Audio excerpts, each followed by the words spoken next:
Assalamualaikum warahmatullahi wabarakatuh.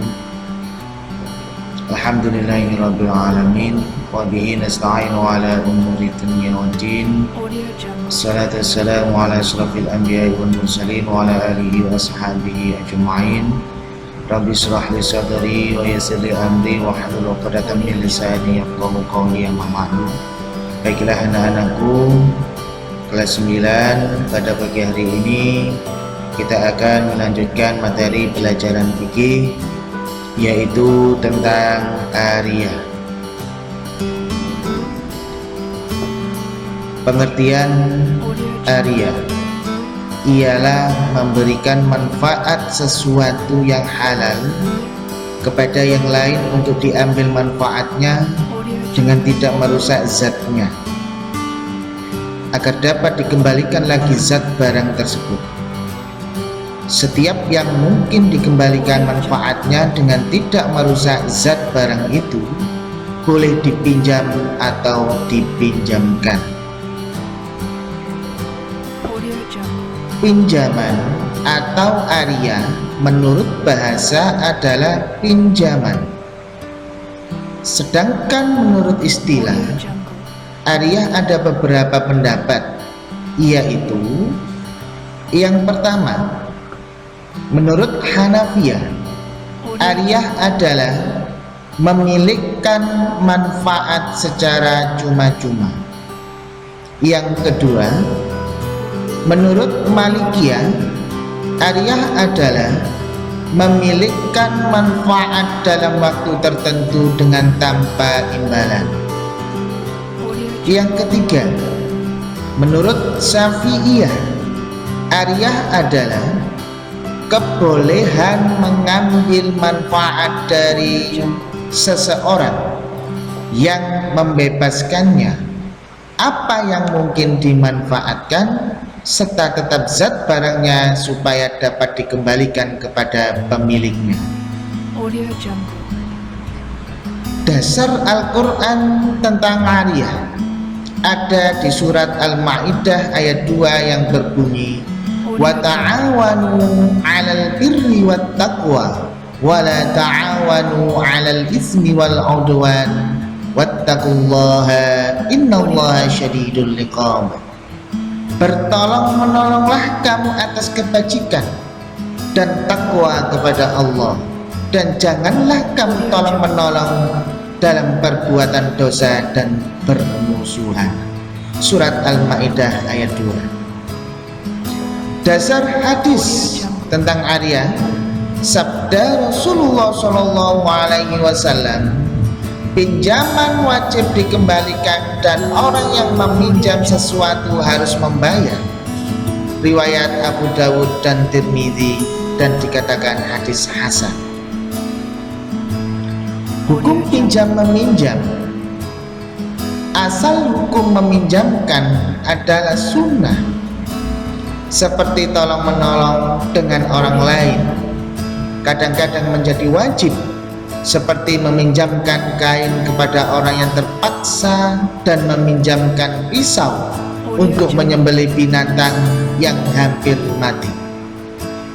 Juga kadang-kadang haram kalau yang dipinjam itu akan berguna untuk yang haram. Rukun ariyah. Rukun berarti tidak boleh ditinggalkan, harus dilakukan.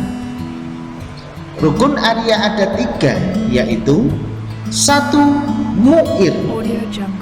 Mu'ir adalah pihak yang meminjamkan atau mengizinkan penggunaan manfaat barang pinjaman. Syarat mu'ir yaitu A.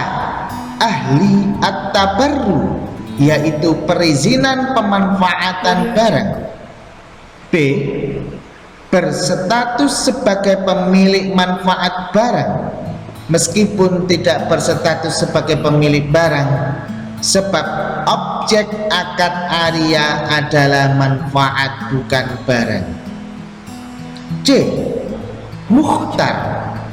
yakni akad ariyah dilakukan atas dasar inisiatif sendiri, bukan atas dasar tekanan atau paksaan. Yang kedua, musta'ir. Musta'ir adalah pihak yang mendapat izin penggunaan manfaat barang. Syarat musta'ir yaitu A. Sah menerima hak melalui akad tabarruk, B. Tertentu atau muayyan. Ketiga, musta'ar. Musta'ar adalah barang yang dipinjamkan atau barang yang manfaatnya diizinkan untuk dipergunakan musta'ir. Syarat musta'ar yaitu A. Memiliki potensi bisa dimanfaatkan, B. Manfaatnya merupakan milik pihak mu'ir, C. Pemanfaatannya legal secara agama, D. Manfaat yang memiliki nilai ekonomis atau maksudah, E. Pemanfaatannya tidak berkonsekuensi mengurangi fisik barang. Yang keempat, sighoh. Sighoh dalam akad ariyah adalah bahasa interaksi meliputi ijab dan qabul yang menunjukkan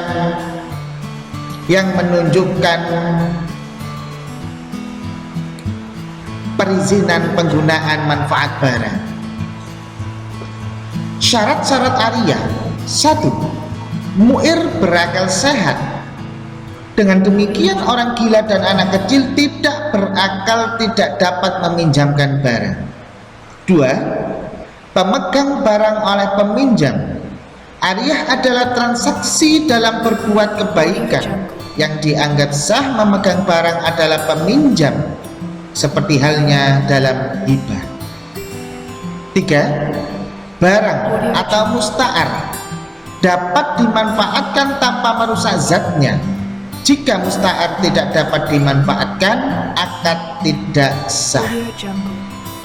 Macam-macam ariyah ditinjau dari kewenangannya. Akad pinjaman meminjam atau ariyah pada umumnya dapat dibedakan menjadi dua macam. Yang pertama, ariyah muqayyadah, yaitu bentuk pinjam meminjam barang yang bersifat terkait dengan batasan tertentu, biasanya berlaku pada objek yang berharta, sehingga untuk mengadakan pinjam meminjam memerlukan adanya syarat tertentu. Misalnya, peminjaman barang yang dibatasi pada tempat dan jangka waktu tertentu. Jika ada perbedaan pendapat antara mu'ir dan musta'ir, maka pendapat yang harus dimenangkan adalah pendapat mu'ir, karena dialah pemberi izin untuk mengambil manfaat barang pinjaman tersebut sesuai dengan keinginannya. Yang kedua, ariyah mutlaqah, yaitu bentuk pinjam meminjam barang yang bersifat tidak dibatasi. Melalui akad ariyah ini, peminjam diberi kebebasan untuk memanfaatkan barang pinjaman meskipun tanpa ada pembatasan tertentu dari pemiliknya. Contohnya, seorang meminjamkan kendaraan, namun dalam akad tidak disebutkan hal-hal yang berkaitan dengan penggunaan kendaraan tersebut. Namun demikian harus disesuaikan dengan kebiasaan yang berlaku di masyarakat. Tidak boleh menggunakan kendaraan tersebut siang malam tanpa henti. Jika penggunaannya tidak sesuai dengan kebiasaan dan barang pinjaman rusak, maka mu'ir harus bertanggung jawab. Konsekuensi hukum ariyah. Setelah akad ariyah terpenuhi syarat dan rukunnya, selanjutnya akan menetapkan beberapa konsekuensi hukum. Di antaranya sebagai berikut. 1. Status akad. Akad ariyah bersifat tidak mengikat, sehingga baik mu'ir atau musta'ir memiliki hak untuk membatalkan akad kapan saja secara sepihak. 2. Hak penggunaan musta'ir disesuaikan dengan perizinan dari pihak mu'ir, sebab mu'ir adalah pemilik manfaat yang memiliki otoritas membatasi penggunaan miliknya. 3. Hak memanfaatkan barang pinjaman atau musta'ar. Musta'ar dapat mengambil manfaat barang sesuai dengan izin mu'ir atau orang yang memberi pinjaman. 4. Berakhirnya akad ariyah.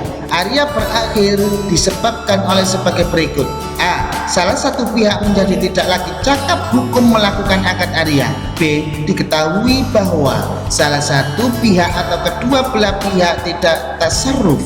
C. Adanya penipuan terhadap keadaan barang. D. Barang dikendalikan oleh yang meminjam. E. Biaya perawatan dan pengembalian barang pinjam.